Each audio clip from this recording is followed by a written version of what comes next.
What is up, you guys? Welcome back to my channel. If you're new to my channel, hey, my name is Alliance. Feel free to subscribe down below as I'll be uploading tons of video in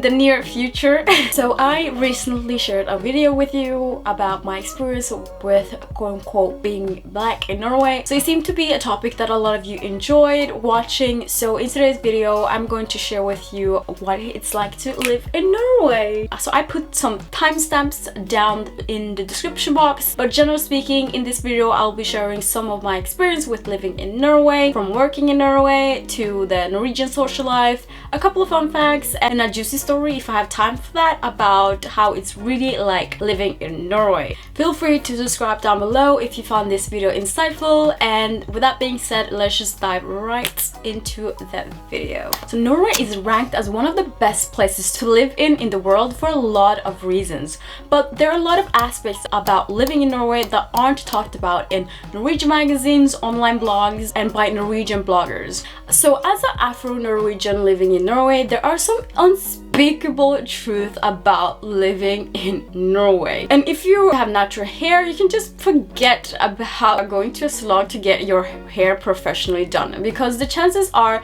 your hair will literally be burnt and so badly mismanaged that you will just want to cut it off. So I never, and I mean never, book an appointment at a hair salon. And if that wasn't enough, getting cute braids is ridiculously expensive.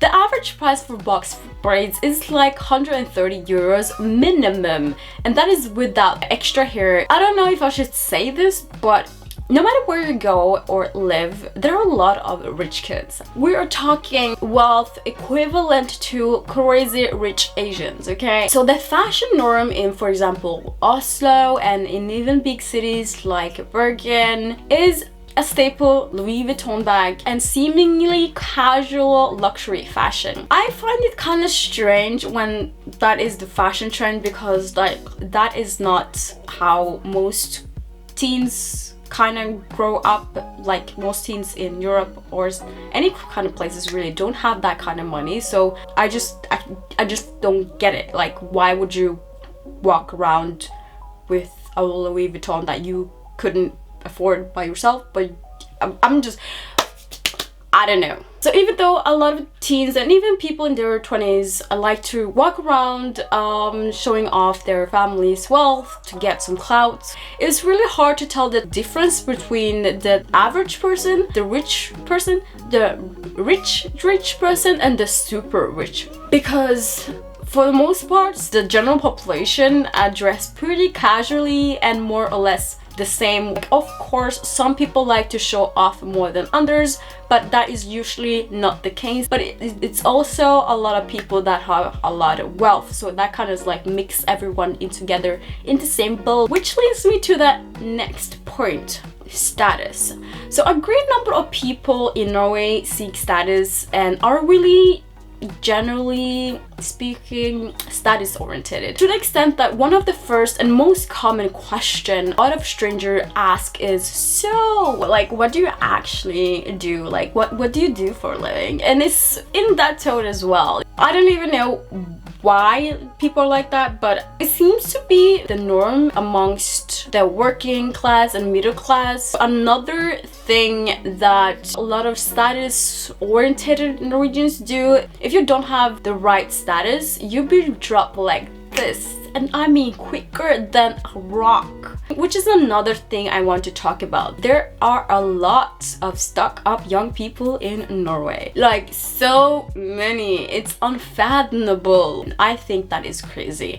And I know this sounds really odd, but let me tell you, as someone who grew up around middle class and somewhat wealthy families, not everyone in Norway are like that, of course, but if you don't fit in, it's probably not because of who you are, but because you don't have the status or money to fit in. If you're someone who is considering moving to Norway or just visiting Norway and like to eat out, let me be the first to tell you, you will definitely have a hard time adjusting to the very unpleasant prices of everything.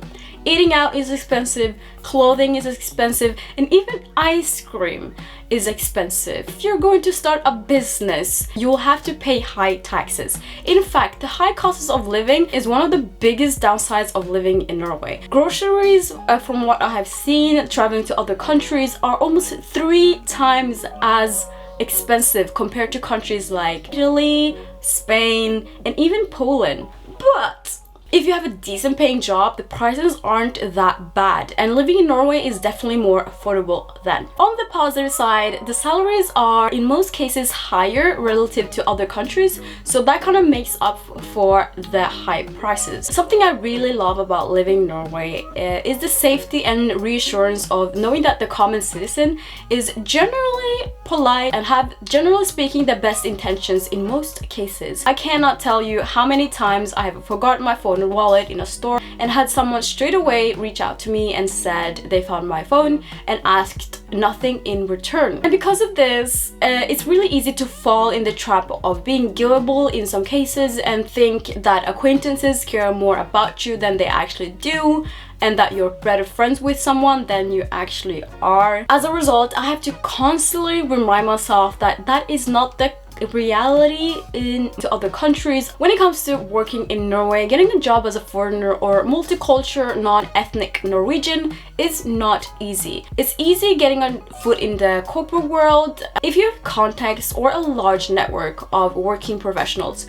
But if you don't, you're pretty much left to your own devices. A common belief that a lot of expats and non-Norwegian job seekers have is that Norwegian employers favor ethnic Norwegians, even if a foreigner is better qualified for the job. That is actually true. So true that University of Bergen did a recent study on this and found that Norwegians employers in fact do favor ethnic Norwegians over more qualified foreigners. I think that is a little bit sad, but you know, maybe that will change over time, I don't know. But other than that, it's very affordable to travel to other countries. The healthcare is free, the higher education is practically free and really good, and the social security is great. So all things considered, living in Norway is really great. Sure, there are some social downsides about living in Norway, but nothing worth complaining about if you ask me. With that being said, that is it for today's video. If you find this video insightful, give it a thumbs up so I know that if you like this kind of content, and subscribe for more videos on personal development, personal finances, and how you can create the dream life you want while creating impact and success in the process. Until next time, have an amazing day. Bye!